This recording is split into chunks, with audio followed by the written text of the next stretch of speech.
Nous avons vu dans des vidéos précédentes dans cette série dédiée aux technologies et aux solutions et services proposés par AWS, qui est les clouds d'Amazon.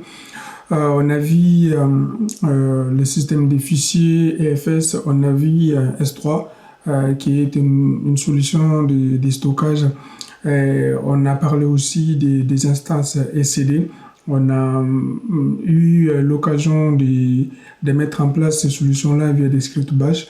Dans cette vidéo, on va parler d'une manière que AWS propose, qui est le fait de vous proposer des bases de données gérées.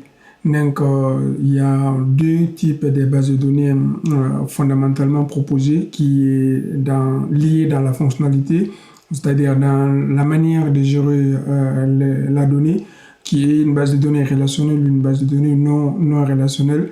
Donc, cette différence est liée au niveau de la structure du schéma.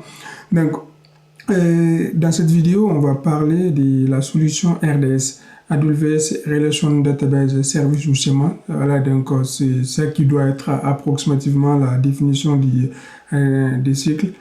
On va voir les spécifications techniques de cette solution que AWS propose. Il embarque quoi? C'est-à-dire que les moteurs qui sont possibles d'être embarqués dans cette solution proposée par AWS et quels sont les plus de la solution, c'est-à-dire on est complètement à l'aise, donc nous ne sommes pas là à gérer derrière les tâches administratives qui sont les sauvegardes, les réplications, les mises à jour, la maintenance, la sécurité. On va parler des stockages derrière, le type de management de cette solution. Ensuite, on va parler, effectivement, c'est pas une solution qui est open source, donc c'est une solution élaborée et proposée par AWS de leur système de coûts. Et pour terminer, on va faire une petite comparaison du fait de garder une instance SCD et avec une base PostgreSQL et comparer à la solution AWS RDS sans passer par une instance SCD. Qu'est-ce qu'on gagne, qu'est-ce qu'on perd et dans quel cas on a tendance à utiliser cela ou de passer à un système de base de données à manager. Voilà, sans tarder, on va revenir aux spécifications techniques. Alors, je prendrai un cas.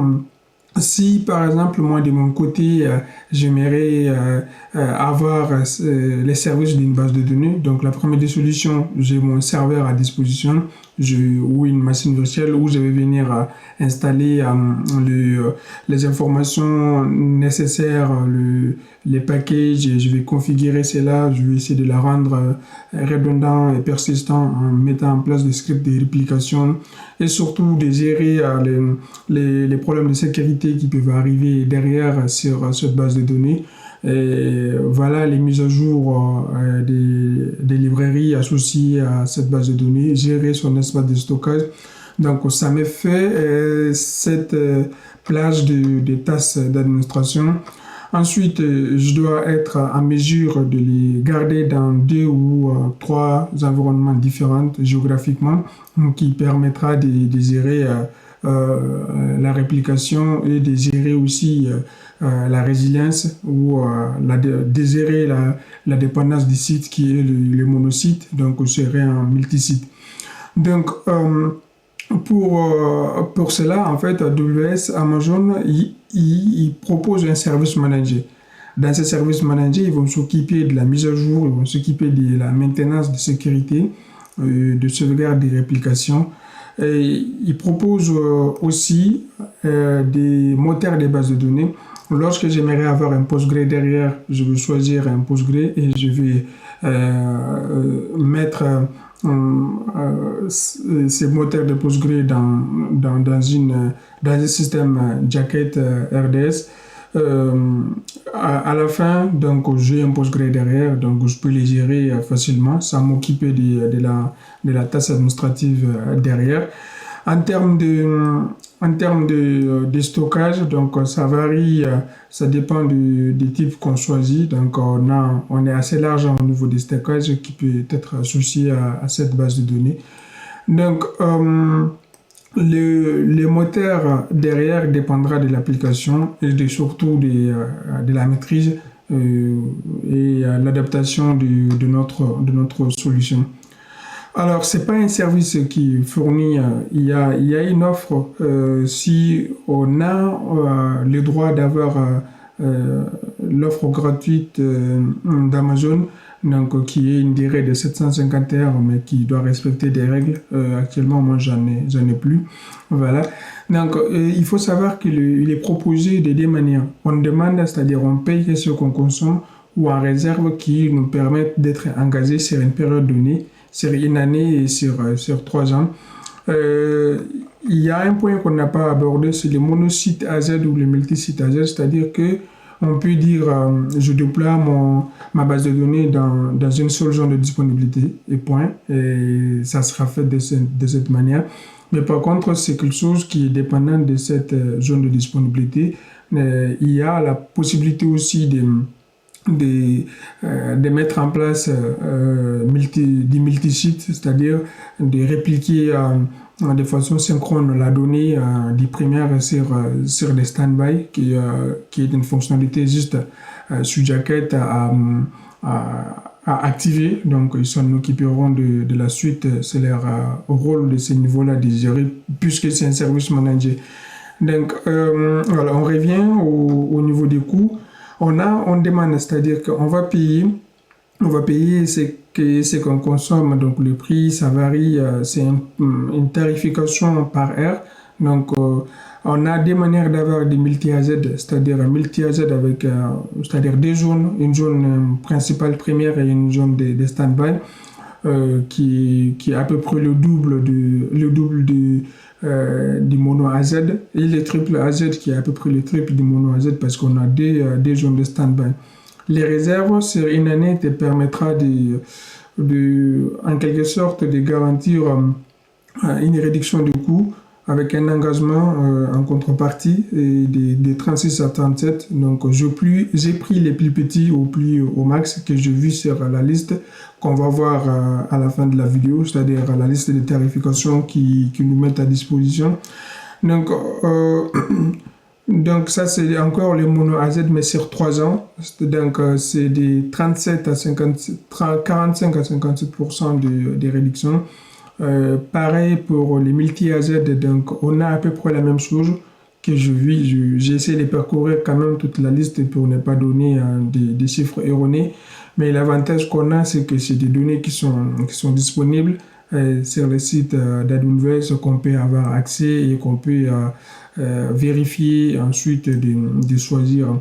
Les prix varient en fonction principalement de la capacité de stockage, en fonction de la base ou des spécifications matérielles en termes de CPU, et ça varie aussi en termes de capacité. Donc ils ont tout un package de services à proposer. Alors je vis quand même qu'il y a des coûts qui peuvent être associés pour des types d'offres, qui est de 0,095 $ par Go, c'est-à-dire par gigaoctet et par mois, pour les TG3 et les TG4, si je ne me trompe pas, donc je l'ai vu dans la documentation. On a des coûts de stockage de la base de données, ça peut arriver au moment où on a consommé les 100% de notre stockage, donc on a un coût qui peut être associé à cela. On peut avoir des coûts liés à des volumes de journalisation et des coûts liés à des sauvegardes, effectivement, sur on active de sauvegarde sur nos instances. Alors, j'ai fait aussi une étude comparative de ce qu'on gagne si on garde notre instance ECD, pourquoi pas, et de créer un volume EBS qui va venir jouer les volumes de stockage, et on installe notre PostgreSQL. Donc comme ça, on a une base de données qui tourne, on peut dire, à 100%, qu'on maîtrise parfaitement, et on a accès à tout, on la gère sur notre instance.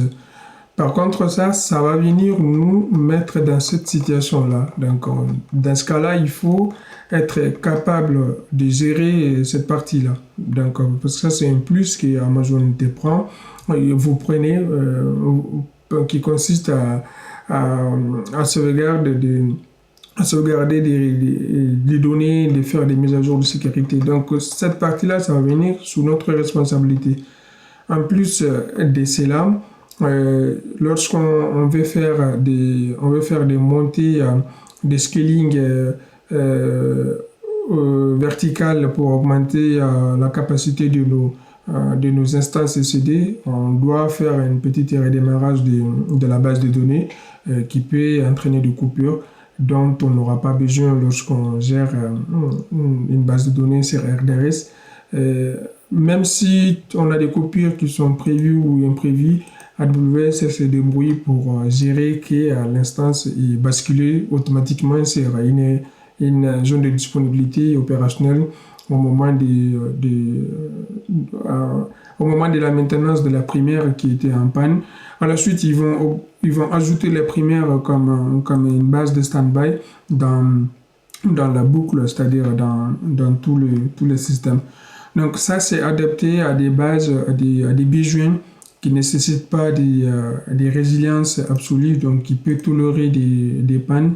RDS est beaucoup plus cher que cette configuration, mais par contre, je pense que le coût peut être justifié de cette façon-là, peut être justifié de ces tâches qui sont tombées sur votre responsabilité.